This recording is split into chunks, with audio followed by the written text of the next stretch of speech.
இந்த ஊதிய உயர்வுனால டாஸ்மாக் மதுபானங்களின் விலை ஏதாவது உயர்த்தப்படுமா? அப்படி ஏதாவது எந்த வகையில வந்து இது சரி கட்டுறதுக்கு, எந்த வகையில வருமானம் வந்து சரி கட்டுறதுக்கு விலை உயர்வு தொடர்ந்து சொல்லிட்டு இருக்காங்க. புதிய வகை மதுபானங்கள் வரப்போது விலை உயர்வுன்னு சொல்லிட்டு இருக்காங்க.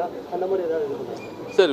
இங்கே நோக்கம் விலையை உயர்த்தி அரசோட வருவாயை பெருக்கணுங்கிறது நோக்கம் இல்லை.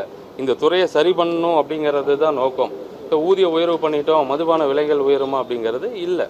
சரி, எத்தனை பேரை சஸ்பெண்ட் பண்ணிருக்கீங்க சார்? இது வரைக்கும் எத்தனை பேரை சஸ்பெண்ட் பண்ணிருக்கீங்க? 10 ரூபாய் வர அடுத்த மாதங்கள்ல இருந்து 10 ரூபாய் வாங்கினதா எத்தனை பேரை இது வரைக்கும் சஸ்பெண்ட் பண்ணிருக்கீங்க சார்? சார் இப்போ வரைக்குமே குறைஞ்சபட்சம் ஒரு 30-40க்கு மேற்பட்டவர்கள் வந்து சஸ்பெண்ட் செய்யப்பட்டிருக்காங்க. இதே பிரச்சனை இப்பயும் இருக்கு. நீங்க சட்டசபை கூட்டத்தொடருக்கு முன்னாடி இதை முடிச்சிடுவோம் நீங்க, ஆனா இப்போ வரைக்கும் எல்லா கடையிலும் கூட தான் வாங்குறாங்க. இப்போ சொல்லிட்டேனே இது இல்ல அதுதான் இப்போ நீங்க சொன்னீங்களே தொடர்ந்துட்டு இருக்குன்னு. ஏன் தொடருதுன்னு கேட்கும்போது அவங்க சைட்ல இருந்து சில பிரச்சனைகள் சொன்னாங்கல்ல. நம்ம இதை மட்டுமே பார்க்கக்கூடாது, அவங்க சைடு பிரச்சனை சரி பண்ணிட்டோம், இனி அது தொடரக்கூடாதுங்கிறது தான். அதுக்கு தீர்வு பண்றதுக்கு என்ன பண்ணியிருக்கோம் அப்படின்னா, இது வெறும் வந்து கடை விற்பனையாளர்களும் அந்த கடையோட கண்காணிப்பாளர்களுக்கு மட்டும் அந்த பொறுப்பு கிடையாது. அந்த மாவட்டத்துடைய கண்காணிப்பாளர், அந்த மேனேஜர் லெவலில் இருக்கக்கூடியவங்களுக்கும் அந்த பொறுப்பு இருக்குது. ஸோ அவங்களும் அதை சேர்ந்து தடுக்கணும் அப்படிங்கிறது கொண்டு வரணும். தரக்கூடிய ஊதியர் வந்து அவங்களுக்கு போதுமானதா இருக்கா? அவங்கள்ட்ட கேட்டீங்களா இந்த ஊதியர் போதுமா அப்படின்னு கேட்டீங்களா? ஏன்னா நீங்கள் சொல்கிற ஒரு 10 ரூபா வந்து அவங்க வாங்குற பைசா வந்து ரொம்ப அதிகமாக இருக்கும் டெய்லி. ஆனால் நீங்கள் தர ஒரு ஊதியர் வந்து குறைவான ஒரு ஊதியம் இருக்குது, அவங்களுக்கு போதுமானதா இருக்கு சார். நீங்கள் அதுக்குன்னு 10 ரூபா அதிகம் வாங்குறீங்க, அதனால நானும் உனக்கு அந்த 10 ரூபாய்க்கு கொடுத்து தரேன்னு எப்படி சொல்ல முடியும்? அரசுக்குன்னு ஒரு வரைமுறை இருக்குல்ல. இந்த பணிகளுக்கு இந்த ஊதியம் வழங்கலான்னு ஒரு முறை இருக்கும்ல. அந்த முறைப்படி தான் அரசு முடிவு பண்ணும்.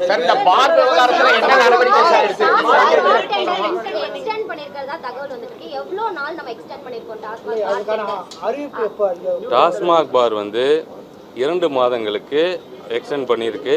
என்ன காரணம் அப்படின்னா, புது டெண்டர் கொண்டு வரணும். டெண்டர் வரக்கு ஒரு 15-20 நாள் இருக்கும். அதோட நடைமுறைகள் நாட்கள் வந்து கிட்டத்தட்ட ஒரு 4-5 வாரங்கள் தேவைப்படுறதுனால 2 மாதங்கள் வரைக்கும் அந்த டாஸ்மாக எக்ஸ்டெண்ட் பண்ணியிருக்கு. சரி, இப்போ டிவிக்கு அரசு அமைந்ததுக்கு பிறகு இந்த டாஸ்மாக் துறையில் இருக்கக்கூடிய பல்வேறு நடவடிக்கைகள் மேற்கொள்றீங்க. இந்த ரீஹாபிலிட்டேஷன் சென்டர்ஸ், இந்த மது பழக்கத்திலிருந்து மக்களை வெளியே கொண்டு வருவதற்கு எத்தனை விழிப்புணர்வு நிகழ்ச்சிகள் நடத்தப்பட்டிருக்கு? அவங்களை அதிலிருந்து வெளியே கொண்டு வர என்ன செய்யப்பட்டிருக்கு? சார், இப்போ வந்து நான் வந்து கோயம்புத்தூரில் போய் ரீஹாபிலிட்டேஷன் சென்டர் போனேன்.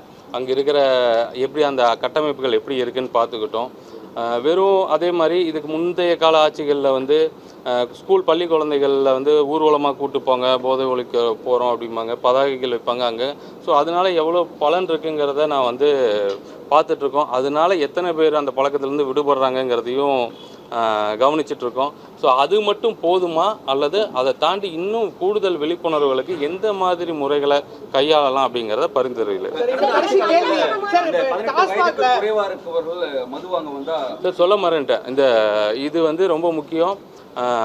FL3 இந்த பப்பு அந்த மாதிரி இடங்களில் 21 வயதுக்கு உட்பட்டவர்களை உள்ளே நீங்கள் அலோவ் பண்ணிங்கன்னா உங்களுடைய அந்த லைசன்ஸ் ரத்து செய்யப்படும். அதே மாதிரி அதையும் நீங்கள் நெறிமுறைப்படுத்தணும். இது வந்து கடுமையான எச்சரிக்கை. 21 வயசுக்குள்ளே இருக்கிறவங்க நிச்சயம் அந்த அந்த அந்த இடத்துக்கு வந்து அனுமதிக்கக்கூடாது. அந்த நிறுவனங்கள் இதை வந்து முறையாக கண்காணிக்கணும். மணமகள் மட்டும் வந்து ஃபர்ஸ்ட் அவுட்டர்ல இருந்து இவரே சிட்டிக்குள்ள வருது பார்க்க முடியுது. அதனால எப்போ இருந்து பார்க்குறீங்க? இல்லை, பல இடங்களில் சிட்டிக்குள்ள பார்க்குறோம். எப்போ இருந்து பார்க்குறீங்க? ஏன்னா தமிழக வெற்றி கழகம் ஆட்சிக்கு வந்ததுலேருந்து FL2க்கு அனுமதி கொடுக்கல. நீங்கள் பார்க்குறதெல்லாம் போன ஆட்சிகள் கொடுத்தது தான். அதனால் அதை எடுக்க முதல்ல இந்த துறையை ஆரம்பித்து இந்த துறையை சரி பண்ணி அடுத்தடுத்து ஒவ்வொரு துறைக்காக கடந்து செல்லணும். கடந்த ஆட்சி காலத்தில் இந்த 18 வயதுக்கு கீழ் உள்ளக்கூடியவர்களுக்கு மதுபான விற்பனை செய்யக்கூடாது, அதே நேரத்தில் செய்தால் உடனே நடவடிக்கைன்னு போர்டுகள்லாம் போட்டிருந்தாங்க. இப்போ அது தொடர்ந்து இருக்க இந்த பேர் எழுதி இந்த போர்டு போட்டு கணக்குக்கு நடைமுறை எடுக்க மாட்டோம். அந்த மாதிரி வந்தவங்க மேலே நடவடிக்கையோ இல்லை கொடுக்கக்கூடாது அந்த மாதிரி சார், அந்த மாதிரி புகார்கள் எங்ககிட்ட வந்துட்டு இருக்கு. அந்த புகார் அடிப்படையில் தான் இது முதல் எச்சரிக்கை. இதை தொடர்ந்துச்சுன்னா நிச்சயம் உங்க மேல நடவடிக்கை எடுப்போம். கண்காணிச்சிட்டு இருக்கிறோம்.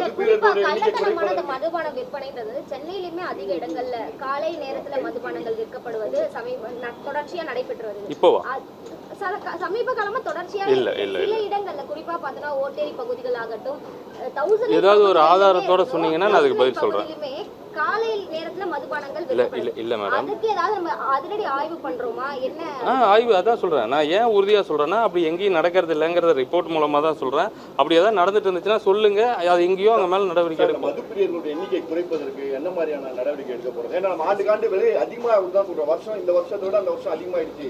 குறைஞ்சாதான் சந்தோஷம் இந்த விஷயத்துல. எனக்கும் குறைஞ்சாதான் சந்தோஷம். நம்ம எப்போ பண்ண போறோம் சார்? அதுதான் சார், இது வந்து நான் எல்லா பக்கம் பல தடவை சொல்லிட்டேன். மீண்டும் சொல்லணும்னா, இந்த 45, 50 வயசு 40 வயசு இருக்கிற மது பழக்கம் உள்ளவங்களை பள்ளி குழந்தைங்க மாதிரி உடனே வா உன்னை திருத்த போகிறேன்னா அவங்க அவ்வளோ சீக்கிரம் வரமாட்டேங்கிறாங்க. அவங்க இன்னுமே அந்த பழக்கத்துக்குள்ளே மூழ்கி போயிருக்காங்க. அவங்கள எடுக்கிறதுக்கு தான் அந்த நம்ம வந்து மறுவாழ்வு மையம், போதை மீட்பு மையம்லாம் நடத்திக்கிட்டு இருக்கிறோம். பட் என்னை பொறுத்த வரைக்கும் மாண்புமிகு முதல்வர் சொன்னது என்ன அப்படின்னா, இன்னைக்கு இருக்கிற அந்த பள்ளி குழந்தைகள்ல இருந்து கல்லூரி படிக்கக்கூடிய மாணவர்களுக்கு முதல்ல விழிப்புணர்வை ஏற்படுத்தி மது பழக்கம்ங்கிறது வந்து நம்ம கூட இருக்கிற ரொம்ப மோசமான ஒரு விஷயங்கிறத அவங்க உணர வைக்கணும். அது வந்து சமுதாயத்தில் எல்லாரும் பண்ணுறாங்க, நம்மளும் பண்ணுறோங்கிற அந்த பொது புத்தியிலிருந்து விலகி வந்து அந்த பழக்கம் வந்து நம்மளுடைய வாழ்க்கையை கண்டிப்பாக சீரழிக்கும். அதனால நம்ம நாட்டுக்கும் பெரிய சீரழிவுங்கிறத மாணவர்கள் மத்தியில் அதிகமான பரப்புரை செய்யப்படும். வெளிநாட்டு